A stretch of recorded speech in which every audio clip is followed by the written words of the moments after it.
지역별 의료 서비스 불균형이 심각합니다.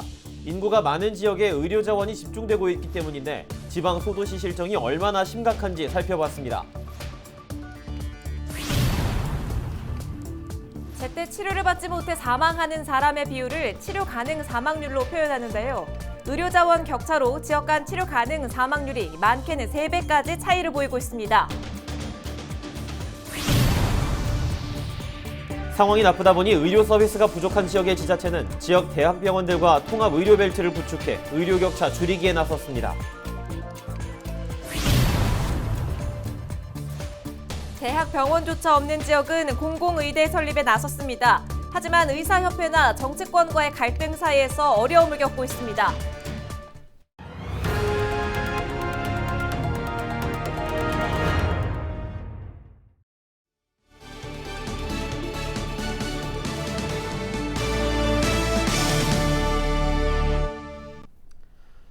시청자 여러분 안녕하십니까? 코로나19로 가정과 일터에서 모두가 어려움을 겪고 있는 요즘 사회 분야 곳곳에서 격차와 불균형이 나타나고 있습니다. 지역별 의료 서비스의 불균형도 대표적인 사회 문제인데요. 얼마나 심각한 상황인지 또 어떻게 풀어나가야 하는지 살펴보는 시간을 준비했습니다. 먼저 지역 실태부터 살펴보겠습니다. 경북은 인구 대비 의사 수가 전국 최저 수준인데요. 중증 환자를 전문적으로 치료하는 상급 병원조차 단 한 곳도 없습니다. 이하영 기자입니다. 인구 3만의 농촌 지역인 경북의 한 중소도시. 갑자기 아프거나 다쳤을 때 갈 수 있는 병원이 마땅치 않습니다. 지역에 병원이 있긴 하지만 흔한 맹장염 수술조차 받을 수 없습니다.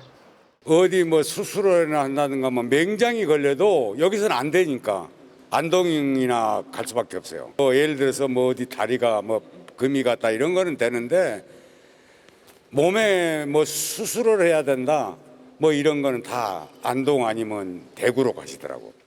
아이를 낳을 수 있는 산부인과도 없습니다. 공공의료 성격의 찾아가는 산부인과 서비스가 운영되고 있지만 실제 분만을 하려면 2시간 거리의 대도시로 나가야 합니다. 아이가 한밤중에 열이 올라 아프기라도 하면 더욱 걱정입니다. 보통 이제 영주 가는데 이제 뭐 열이 나거나 이럴 때는 보통 안동까지 많이 가거든요. 그래서 그런 이제 아이들을 위한 소아과 같은 게 많이 없어서 그건 좀 많이 불편한데 병원이 최소 이제 영주나 안동, 대구까지 나가야 되는 게 많아서 저 임산부 같은 경우에도 몸이 무거운데 먼 길 가기 힘들거든요. 의료 접근성이 떨어지는 데다 인구 대비 의사 수마저 전국 최저 수준입니다. 인구 1000명당 활동하는 의사 수는 서울 3.7명, 경북 1.5명으로 2배 넘게 차이가 납니다. 전국에 44개나 있는 상급 종합병원조차 단 한 곳도 없는 경북. 지역 간 의료 격차를 줄여야 한다는 지적이 나오는 이유입니다. 헬로티비 뉴스 이하영입니다. 시군 인구 밀도가 낮은 강원 지역도 의료 자원이 부족한 지역입니다. 보건당국은 제때 치료를 받지 못해 사망하는 경우를 치료 가능 사망률로 분석하고 있는데요. 치료 가능 사망률이 강원 지역에 가장 높은 것으로 나타났습니다. 치료가 가능하지만 의료 자원이 부족해 강원 지역의 사망률이 높다는 뜻입니다. 김선화 기자가 취재했습니다. 화전민이 살았던 산골 오지마을인 춘천 산막골. 시내를 나가려면 하루 2차례 오가는 배를 타거나 험한 산길을 1시간 가까이 돌아나가야 합니다. 고혈압과 당뇨병을 앓고 있는 82살 김용수 씨는 한두 달 간격의 병원 방문이 늘 고민이었습니다. 마을버스가 없어 동네 사람들과 날을 잡아 택시를 타고 이동해야 하기 때문입니다. 한 번 나가면은 병원에 볼일 보고 그 다음에 또 이상이 갔다 왔는데도 이상이 있을 수도 있잖아요. 그럼 못 나가는 거지 뭐. 근데 죽을 일이 아니면은 그냥 참고 하루 참고 이제 그 이튿날 또 나가는 거지. 양창모 의사는 김 씨 같은 이들을 위해 오지마을을 찾아다니며 왕진을 합니다. 간호사, 케어 매니저와 한 팀으로 다니며 의료복지 사각지대에 놓인 어르신들의 건강 상태를 살피는 일입니다. 20년 동안 다닌 왕진은 이미 600회가 넘습니다. 근데 어르신들이 또 젊은 사람들만큼 이동하기가 몸이 편하지 않잖아요. 뭐 관절염도 있고 허리도 아프고 문제들이 많은데 그런 어르신들이 이제 병원을 이용하기 위해서 막 하루 반나절, 하루 종일 이렇게 걸려서 병원에 간다는 것 자체가 굉장히 좀 안타까운 일이고. 하지만 여전히 서비스가 닿지 않아 의료 공백이 발생하는 곳이 많습니다. 양질의 의료 서비스를 제때 효과적으로 받을 때 숨지지 않을 환자의 비율을 치료 가능 사망률이라고 합니다. 이 강원도의 치료 가능 사망률은 인구 10만 명당 80.7명으로 전국에서 가장 높습니다. 상대적으로 의료 서비스가 집중된 서울보다 21.6명이나 많은 수치입니다. 지난해 6월 기준 강원도 고성군의 인구 1000명당 의사 수는 1명도 채 되지 않습니다. 서울 종로구는 16명이 넘는 것과 비교하면 턱없이 적은 수인데다 전국 평균에도 미치지 못합니다. 정부는 이러한 문제를 해결하기 위해 지역의료 강화 대책을 내놨습니다. 응급, 중증 질환과 같은 필수 의료는 지역에서 안심하고 이용할 수 있도록 의료 자원을 확충하겠다는 겁니다. 이를 위해 영월권, 동해권 등 지역을 권역별로 나눠 공공병원을 신축하기로 했습니다. 하지만 의료 인력 확보가 문제입니다. 실제로 영월의료원은 보건복지부의 지원으로 이번 달부터 분만병동을 열기로 했는데 병동 운영에 필요한 최소 인력을 구하지 못해 개원 시기를 미뤘습니다. 전문가들은 정부의 대책이 효과를 거두기 위해선 의료 협력 체계, 예산 지원 등이 필요하다고 지적합니다. 강원도 같은 경우에는 이제 취약지 있는 의료원 자체적으로 의료원을 충원하기보다는 국립대병원과 지방의료원이 같이 협력해서 그 상생 시스템을 좀 만들 필요가 있습니다. 국립대병원에서 임상 교수로 선발을 하고 필요한 교육을 시켜드린 이후에 순환근무나 파견을 통해서 의료원에 가서 진료를 하고 심화되는 수도권과 지방의 의료 서비스 격차가 농어촌 주민들의 삶을 위협하거나 지역 이탈로 이어지지 않도록 하는 정책적 보완이 필요합니다. 헬로티비 뉴스 김선아입니다. 섬에 사는 주민들은 조금만 아파도 생사의 갈림길에 놓입니다. 노령 인구가 많아 응급의료 수요는 늘고 있는데 섬에서는 간단한 수술조차 어렵고 병원은 멀기만 한데요. 섬의 열악한 의료 현실을 고정민 기자가 취재했습니다. 전남 목포에서 배로 6시간 넘게 가야만 닿을 수 있었던 섬 신안 만제도. 300년 만에 처음 여객선이 취항해 이동 시간이 절반 가까이 줄었지만 주민들의 걱정은 여전합니다. 응급 환자가 발생하면 헬기나 배를 타고 육지로 나가야 하는데 이마저도 기상이 허락해야만 가능하기 때문입니다. 솔직히 여기서 보건소 직원이 있어도 그래도 육지에 있는 의사랑 틀리지 않습니까? 그래도 몸이 아프면 가서 진찰을 받아오고 싶어도 빨리 나가야 되는데 못 나갈 경우가 많습니다. 응급 환자가 아닌 이상은 헬기가 안 오거든요. 그런 점이 저 의료 부분이 최고 문제인 것 같습니다. 우리나라가 보유한 전국의 섬은 모두 3,300여 곳. 사람이 사는 유인도 470여 곳 가운데 보건지소나 진료소가 있는 곳은 절반이 조금 넘는 수준입니다. 현장엔 주로 경험이 적은 공중보건의가 배치됐고 수술 장비도 없어 간단한 치료 정도만 가능합니다. 심지어 농어촌 지역은 공중보건이나 의사가 없어 간호사나 조무사 자격증을 가진 공무원이 의료 행위를 대신하고 있는 경우도 다반사. 전국 섬의 65%를 보유한 전남이 300여 명으로 가장 많고 경북과 전북, 충남과 경남이 뒤를 이은 반면 서울은 단 한 명도 없습니다. 의사들의 수도권과 대도시 쏠림 현상 때문에 낙후된 지역일수록 의사 역할을 보건공무원이 대신하고 있는 겁니다. 게다가 섬에서 가장 가까운 병원은 의료 수준의 한계가 있어 대도시로 가야만 제대로 된 치료를 받을 수 있습니다. 그런데 섬에서 육지까지 또 육지에서 큰 병원까지 이동하다가 목숨을 잃는 경우도 허다합니다. 사정이 이렇다 보니 전남에선 30년 넘게 의대 설립을 요구하고 있지만 번번이 좌절을 맛보고 있습니다. 그래서 코로나19가 진정되길 때까지는 이 정부의 정책 논의를 좀 중단하고 그 코로나19 진정 이후로 논의를 늦췄거든요. 조금 더 늦어지고 있긴 하지만 코로나가 진정되는 대로 의정협의회를 통해서 의대 없는 지역 의대 신설 밀고 나갈 생각입니다. 주요 거점에 의대를 신설하거나 상급병원을 만들어 지역 실정에 맞는 의료 인력을 키우는 게 의료 사각지대를 줄이는 가장 유력한 방안. 하지만 거듭된 의사협회의 반발과 말만 앞세우는 정부의 미적지근한 태도에 주민들은 섬에 산다는 이유만으로 목숨을 위협받고 있습니다. 헬로티비 뉴스 고정민입니다.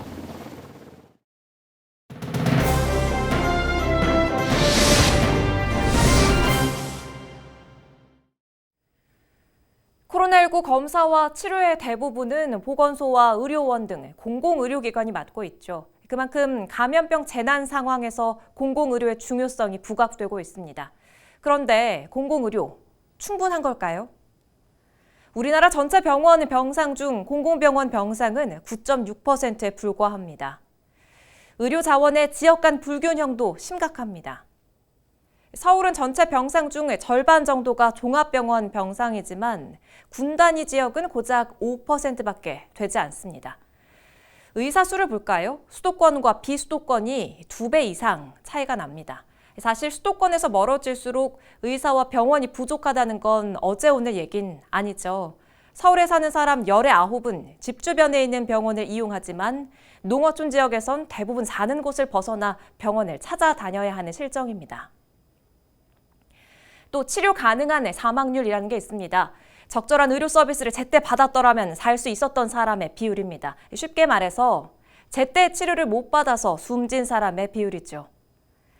인구 10만 명당 서울은 44.6명인데 반해 충북은 58.5명. 농어촌 지역은 도시보다 무려 3배 이상이 많습니다. 중증 응급질환인 심장질환으로 인한 사망률도 비수도권이 1.6배 높습니다. 사람의 생명과 직결되는 의료자원의 지역 불균형, 더 이상 미룰 수 없는 심각한 문제입니다. 헬로티비 브리핑이었습니다.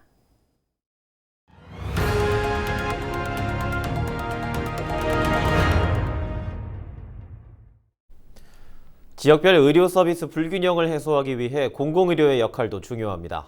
하지만 공공의료의 거점 역할을 하는 지방의료원 운영비를 자치단체에서 부담하다 보니 지방재정 격차가 지역 의료 격차로까지 이어진다는 지적입니다. 차선영 기자가 보도합니다. 코로나19 사태 이후 감염병 전담병원으로 방역 최전선에서 확진자 치료에 집중하고 있는 부산의료원. 감염병 컨트롤 타워 기능은 강화되고 있지만 취약계층의 환자 진료와 지역 내 응급 의료 안전망은 구멍이 생길 수밖에 없습니다.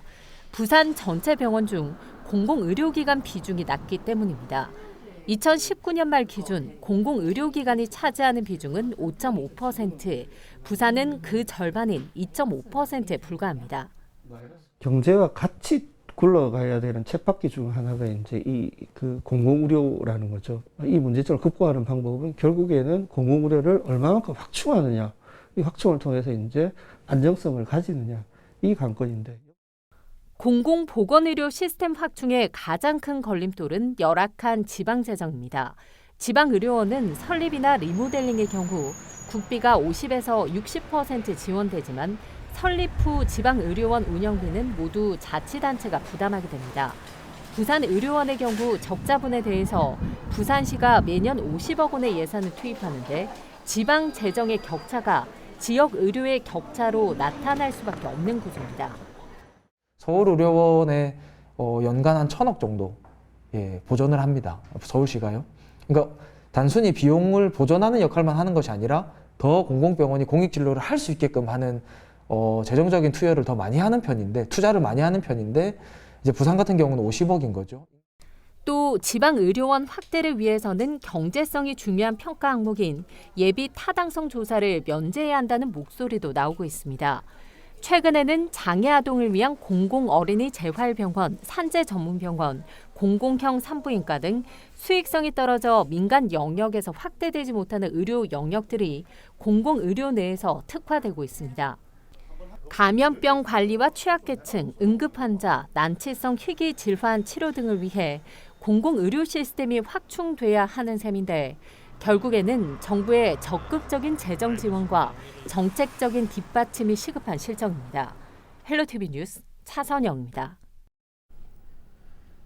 상황이 이렇다 보니 지역마다 정부 대책만 기다리지 않고 사정에 맞는 해법을 찾고 있습니다. 정치권과 행정, 대학까지 나서서 자구책을 내놓는 모습입니다.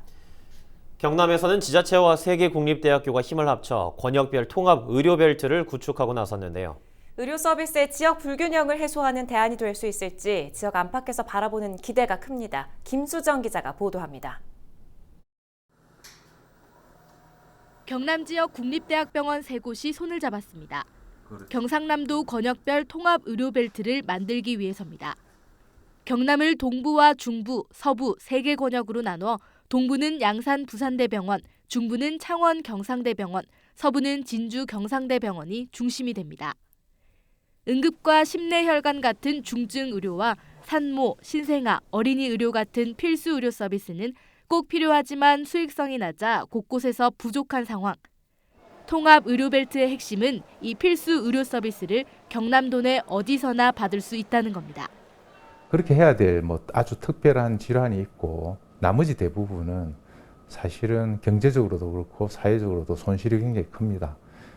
그래서 굉장히 수준 높은 우리나라 의료 시설과 의료 서비스를 다른 지역에도 마찬가지지만 경남에서 특히 창원에서 제대로 서비스를 받을 수 있으니까. 권역 책임 의료기관 3곳은 지역 병원과 보건소, 소방서 등과 협의체를 운영하면서 필수 의료 서비스를 지원할 계획입니다. 시간과 비용을 투자해 다른 지역으로 이른바 원정 진료를 떠나야 했던 도민들에게 반가운 소식입니다. 경남도는 공공보건의료위원회를 꾸려 지역 공공보건의료 현안을 결정하고 추경 예산을 신청하는 등 올해 사업 계획을 논의하고 있습니다. 지역으로 갈수록 그다음에 소외 지역으로 갈수록 공공의료조차도 계속 취약해지고 있고 공공의료 같은 경우에는 현장에서 답을 하나하나 찾아서 그걸 가지고 중앙정부에 필요한 건의나 제안들을 하면서 풀어나가는. 날이 갈수록 커져가고 있는 지역별 의료 격차. 지역 국립대병원 3곳이 만드는 통합의료벨트가 이 의료 격차를 줄이는 데 한몫할 수 있을지 기대가 커지고 있습니다. 헬로티비 뉴스 김수정입니다. 공공의료 인력을 양성해 지역의료 불균형을 줄여보고자 공공의대 설립에 나서는 지역들도 있습니다. 의사협회나 정치권의 갈등을 겪고 있는데요. 의료 인력을 끌어올 수 없다면 지역 스스로 의료 인력을 육성해야 한다는 시각입니다. 정명기 기자가 취재했습니다. 분만이 시작된 임신부가 충남의 한 공공의료원으로 급히 실려옵니다. 당시 코로나19로 자가격리 중이었던 이 임신부를 받아준 도내 유일한 곳입니다. 다행히 산모는 저녁 6시 반쯤 건강한 첫 아이를 만날 수 있었습니다. 내가 안 하면 이 시골에서 저기까지 대도시까지 그때 한 40-50분 걸립니다. 40분. 천안까지. 힘들죠. 무섭죠. 그래서 그게 나를 여기서 10년 동안 근무하게 원동력 아닌가 싶습니다. 정부와 민주당이 공공의료인을 양성하는 공공의료대학원을 설립하겠다던 남원시입니다. 후보지까지 검토되고 조속한 설립을 촉구하는 범국민 서명운동도 있었지만 4년째 안개 속입니다. 지리산권의 내륙 깊이 지역은 그 어느 지역보다도 의료 수준 서비스가 떨어지는 사각지역이라고 할 수 있습니다. 여기 전라북도뿐 아니라 인근의 경상남도, 전라남도. 하지만 이를 위한 관련 법안들은 20대 국회에서 불발돼 21대 국회로 넘어와 계류 중인 상황. 이미 반대 의사를 밝혔던 의사협회나 야당과의 합의점을 끌어낼 수 있을지가 관건입니다. 최근 의협 지도부가 새로 출범한 만큼 백신 접종의 추이를 파악하면서 의협과 대화 협력을 통해서 연내 법 통과를 위해서 최선을 다하겠습니다. 보건의료 제도에 변화가 필요한지 묻는 정부 조사에 전반적으로 그렇다는 답변율이 절반을 넘습니다. 특히 공공의료기관 확대나 의료 취약지역의 지원을 강화해야 한다는 목소리가 높은 것으로 나타났습니다. 충남 공주와 경북 안동 등에서도 공공의대 유치에 나서는 상황. 코로나19와 같은 감염 재난 상황이 계속되면서 지역의 공공의료 인력 확충에 대한 요구는 높아지고 있습니다. 헬로티비 뉴스 정명기입니다. 어떻게 보셨습니까? 건강하게 살 수 있는 권리는 우리 모두에게 있지만 모두가 건강하게 살 수 없다는 것. 안타까운 현실이 아닐 수 없습니다. 지역 균형 발전을 고민해온 우리가 지역 의료 균형도 빼놓을 수 없다는 사실을 공감하게 됩니다. 이상으로 헬로티비 뉴스를 모두 마칩니다. 지금까지 시청해주신 여러분 고맙습니다.